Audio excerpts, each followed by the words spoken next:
Feeling overwhelmed by the challenges of being a single parent? You are not alone. Welcome to Single Parent Reset, the podcast that helps you navigate the ups and downs of single parenthood and find the balance that you deserve. Whether you're a single parent, co-parent, or solo parent, this is the show for you. I'm Orla, and I'm a life coach for single parents and a single parent myself. I know how hard it can be, but I believe every single parent has the strength to create a life that they are proud of. For more information about me and the work that I do, please visit my website solascoaching.com. That is SOLAS coaching.com. In each episode of this podcast, we'll be shining a light on the unique struggles single parents face and cover the aspects of being a single parent that are often overlooked and left unspoken. I'll be sharing actionable steps to help you overcome these challenges and find more calm and fulfillment in your life. Single Parent Reset is your weekly opportunity to gain a fresh perspective, take back control, and feel more in charge of your journey.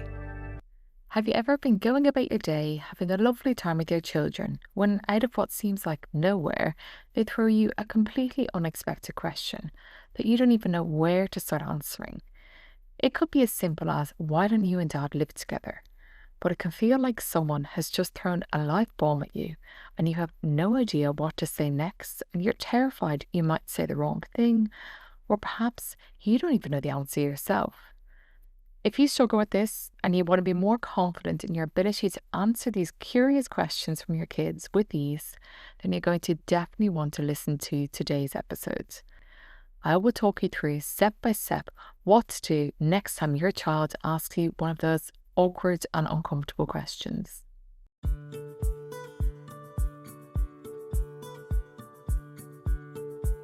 Being a single parent, no matter what your family setup may look like, whether you're navigating co-parenting arrangements with your children splitting time between two households, or you're the sole caregiver with limited or no involvement from the other parent, or perhaps you're a solo parent by choice from the start.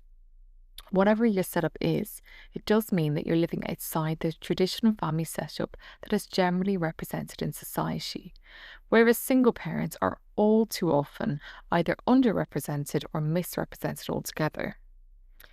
This living outside what is seen to be the norm can spark a whole host of questions from your children as they look around and may see some differences between them and their classmates, or as maybe you transition from a two-parent home to a one-parent home. They may have a whole host of questions, and these questions are a natural part of their curiosity about the world around them. However, for your children, these questions may be coming from a place of pure curiosity and innocence, but for you, they can land very differently. They might spark feelings of guilt that you're not raising your family in a traditional family setup. These questions may even be a reminder to you of all that you feel that you failed at. Or they could even bring up deep anger and frustration that you are even in a situation where this is your reality and you're having to explain it to your children. Another challenging thing about these questions is it may feel like your child always asks these questions at the most inconvenient moments. You could be in a busy supermarket queue, for example, and it might be the last place in the world where you want to have to answer the question, why are we not buying dad's favourite chocolate bars anymore? It can feel like your child's question has put you on the spot in front of others, and suddenly the whole supermarket queue is listening intently with interest as to why you are actually not buying dad's favourite chocolate anymore. What happened, they might be thinking. You may end up fleeing from the supermarket red-faced and regretting how you answered the question. But don't worry, these reactions are completely normal. It's okay to feel this way, but there are steps you can take so that the impact of these questions no longer sends your day into a spin. And we'll go through these today so you can handle these moments with confidence and grace.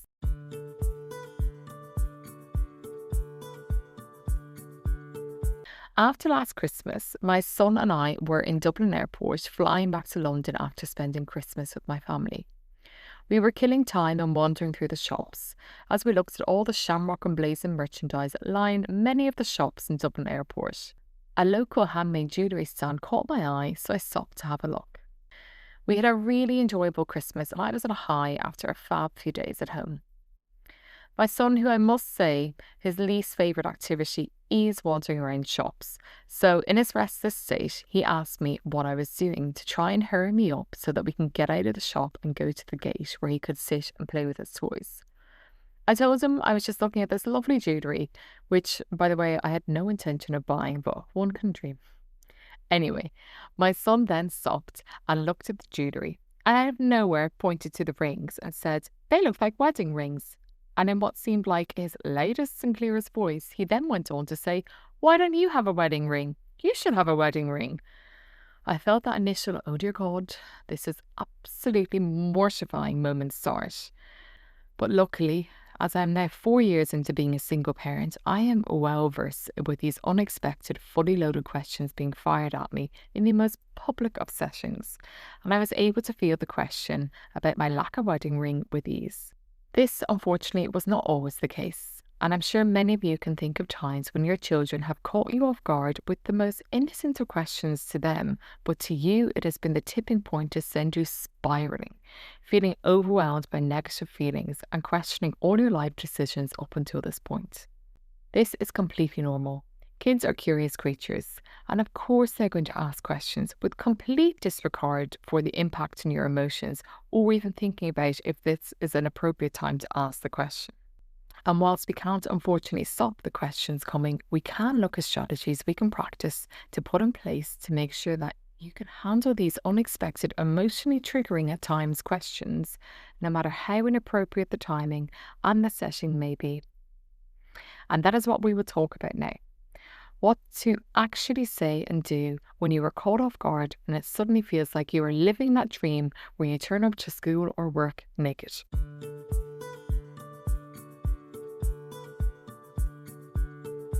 So I've broken this down into 5 steps. And the first step is pause and breathe. When your child hits you with one of these uncomfortable questions that catches you off guard, your first instinct might be to panic. But the key here is to pause, take a deep breath, and this simple action allows you to collect your thoughts, calm your nerves, and give yourself the space to process what's just been asked. It's okay to take a moment. You are totally in control of how you respond. The next step, step 2, is validate their curiosity. Children's questions often come from a place of genuine curiosity and a desire to understand what's going on around them. Acknowledge their curiosity with empathy. For example, you can say, "That is a really good question," or "I love that you're asking this. Let's talk about it." This reassures them that asking the question is a positive thing and that you value their inquisitiveness. Remember, the questions are never meant to challenge you. They are simply trying to make sense of things. With my son, when he asked about the wedding rings, I did start the conversation. I said, "Oh, that is a really interesting question." And then we could start the conversation from there and let him know that these questions are allowed and there is nothing peculiar about asking about things like that with me. Once you've validated their curiosity, the next step is step 3, which is keeping it age appropriate. When it comes to answering their questions, remember to tailor your response to their age and emotional maturity. For younger children, you want to keep things simple and straightforward, like families come in all shapes and sizes. Ours is special just the way it is. And for older children, you might need to go into a bit more detail, but always keep your tone supportive and kind. The goal is to explain things in a way that is easy for them to understand without overwhelming them with unnecessary details. An example question could be, "Why aren't you and mum together anymore?"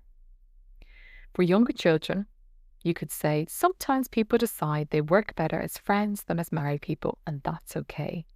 And for older children, you might want to say, "Mum and Dad decided it was better to separate, but we both still care about you a lot." Keeping it age appropriate is important so that you get the right message across in the right way. And then we've got step 4, which is shifting to a private conversation. This isn't always necessary, but sometimes a question is just too big to answer on the spot, especially if you're in public or in the middle of a busy moment. It is perfectly okay to let your child know that you'll have a more thoughtful conversation later. What you could say here is, "That's an important question, and I want to make sure I give you a good answer. Let's talk more about it when we get home. This gives you the space to think through your response carefully, and it lets your child know that you're taking their questions seriously. Again, that's going back to validating their curiosity in step 2. And then finally, we have step 5, and this one is really, really important, especially if you want to get better at this. And step 5 is reflecting on your feelings later. It's natural to feel a rush of emotions when your child's question catches you off guard. Whether you feel embarrassment, guilt, or frustration, these are all normal. These feelings are all part of being a parent, and they don't mean you're failing.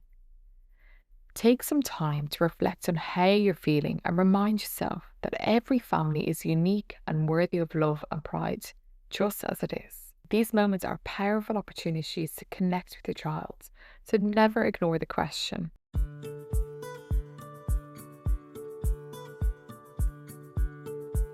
So by handling these sometimes painfully awkward or uncomfortable questions with confidence, you're showing your kids that your family's story is one of love and strength, and most importantly, one to be proud of.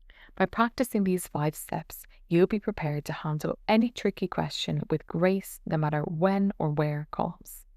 So to recap, step 1, pause and breathe. Step 2, make sure you're validating your child's curiosity. Step 3, keep that response age appropriate. Step 4, if need be, wait until you're in a more private setting to answer the question fully. And step 5 is do not forget to reflect on your feelings about this later. This is where the learning is going to come from. Reflect on what that question sparked for you and what does that mean for you, and how can you overcome any of those negative emotions. And finally, what I want you to remember is it is so important to not keep things bottled up inside. Do not hesitate to reach out to others. It could be someone in your support network, and share your thoughts and talk through the situation. It's easy to get stuck ruminating over how you handled a question or whether you said the right thing, but talking through with someone can help clear your mind and relieve some of that emotional weight. It's okay to lean on others for support, so you don't have to carry the burden.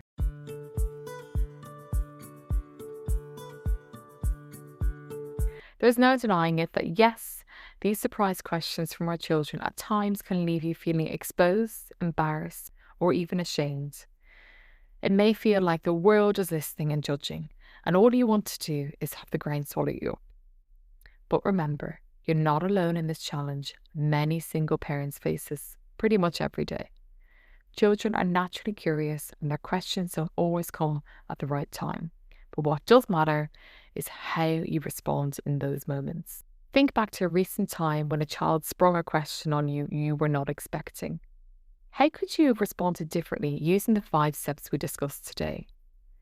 Take action by practicing one of these strategies the next time a tricky question is brought to you. You'll be amazed at how much more confident and prepared you'll feel.